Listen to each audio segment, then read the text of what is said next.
Hello, everyone. My name is Ali Nadjai from University of Ulster, School Built Environment, Vassart.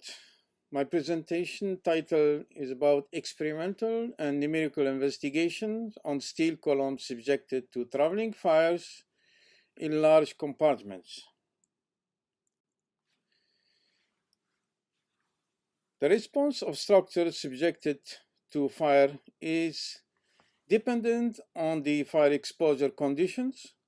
However, with the modern architecture, there is an increase of open large space for which the assumptions of post-flashover does not hold, and there is instead a smaller localized fire that moves across the floor with time. So this localized fire related to traveling fire in a compartment is not considered in the Eurocode. In the framework of the European RFCS traveling or TRAFAIR project, 3 large compartments were conducted by the University of Ulster to observe the fire paths and the fire geometry and to measure the temperatures, heat fluxes, and the spread rate. So you can see 3 different compartments with the 3 different scenarios of ventilation were tested in the same building, protecting the main structure's column and leaving the dummy column and the steel beam exposed to the heat. This paper provides details of the first fire test, which was conducted with open ventilation conditions. You got the structures detailing information, each HEA 200, section factor 211, the same as the dummy column, different height. See, the structure column is protected and the rest is non-protected. And of course, protection is made every time on each test. The steel structures were erected by Saverfield here in Northern Ireland, specialized in construction of steel and manufacturing as well. And of course, McCann provided the support of the precast flooring on the top. And of course, the side wall, which has to be placed on one side of the compartment. And we achieve at the end of the day a compartment, as you can see on the picture, with an open area 85.2, opening factor 313. So we can see it's purely load control, where the oxygen is available all over the boundary condition. The fire load, as you can see, is distributed in different directions, 60 degrees, 120, and 180 or 90 degrees. So the ignition is in one single point at half a meter of the edge and 1 meter from the side wall. In the middle of the fire path, we put scale, which is 3 by 5 meters, to measure the loss mass in this area during the traveling fire. This is the plan of the compartment and the location of the column and the dummy columns, as you can see it in reds here, which are exposed to heat, and the main columns are protected, all of them.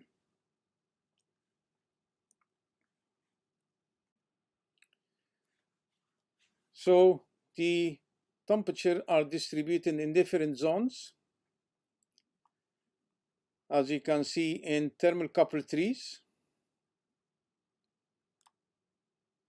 4, 5 in the middle of the loss mass area, 7 next to the column, and the last one is at the end of the area where the fuel will be finishing.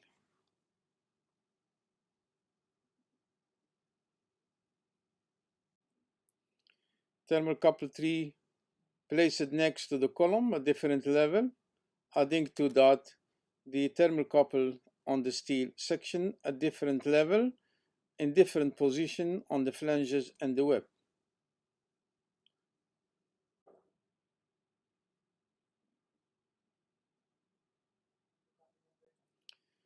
All the thermocouples and all the sensors placed in this compartment were taken from the path of the roof and next ended in the office cabin with the generator here for electricity to avoid any surprise of electricity cut. And of course, all the sensors are placed in the data logger and collected after that. So the ignition, as I said, was in one location. As you can see, the fire in one point. Next, you can see it's showing sign, but not touching the ceiling. 12 minutes, it touched the ceiling. 23 minutes, you can see it spreading and start to travel after 25 or 28 minutes. The recording was stopped after 2 hours, but the time of the fire here is about 81 minutes.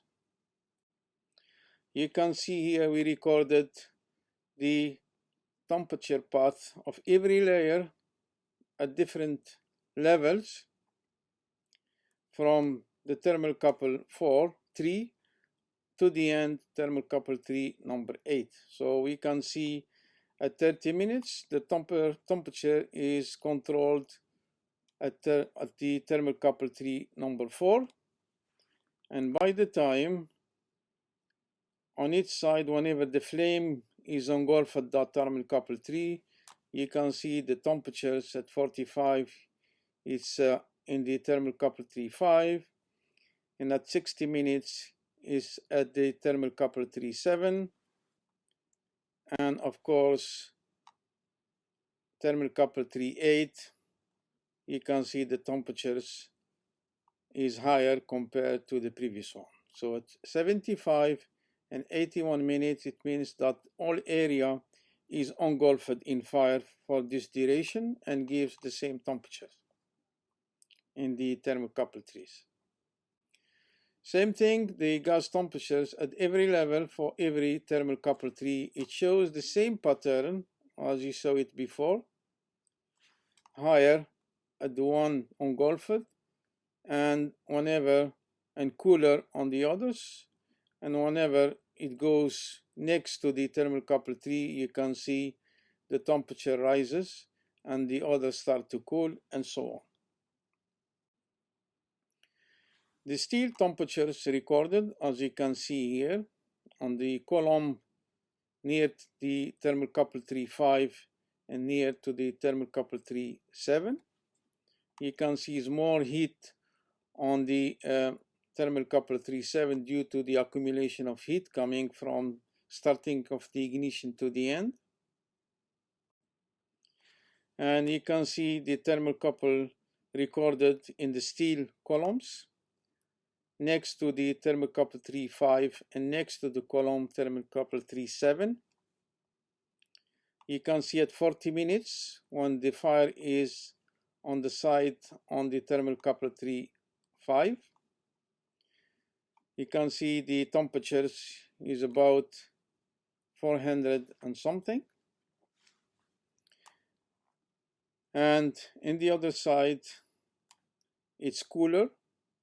And whenever the temperatures is, the steel or the fire is on the other side, the thermocouple 3.7, we can see more heat in that area on the steel column compared to the cooler one.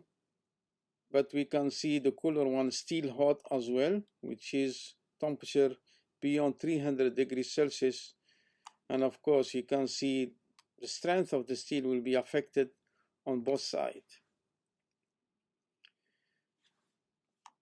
This shows the temperature distribution on the beams near the thermocouple 3.5 and thermocouple 3.7. It shows the same pattern as the column is hotter next to thermocouple 3.7. The beams behave with the same way. That means there's more heat accumulation on the steel compared from the beginning. So you can see the maximum steel temperature reaches in the bottom flange. The web and the top flanges are 605, 600 and 500 respectively for beam adjacent to thermocouple 3.5. Excuse me, sorry. Similarly, the maximum temperature recorded in the bottom flange, web and top flange for beam adjacent to thermocouple 3.5 are 700 and 675 and 595 degrees Celsius. The results not only show no uniform temperature in the test compartment, but they are highlight the transient heating of the surrounding structure for traveling fires.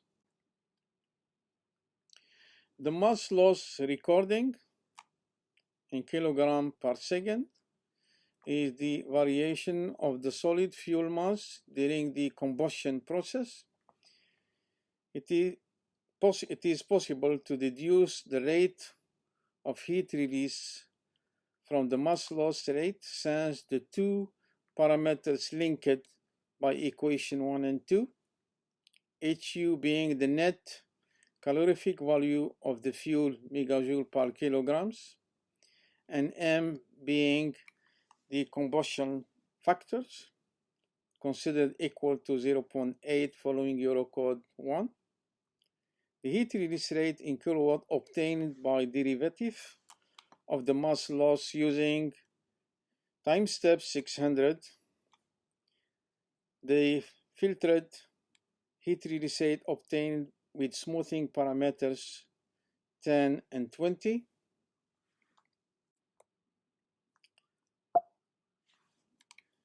And the CFD simulation has been also considered, and you can see here some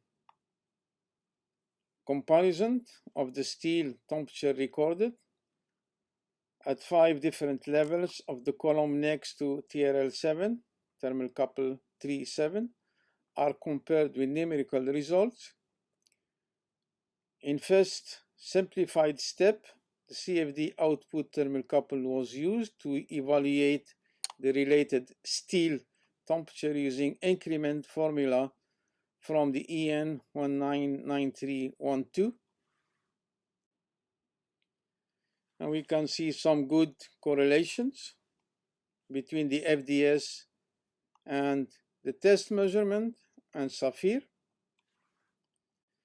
And in conclusion, we can say result obtained from the fire test demonstrated the non-uniform temperature distribution leading to the heating of the nearby structural steel element, resulting in reduction of individual member resistance, which could influence the global structural stability. Acknowledgement to partners involved in this project: ArcelorMittal Liège University, Edinburgh University, Rice, Sweden.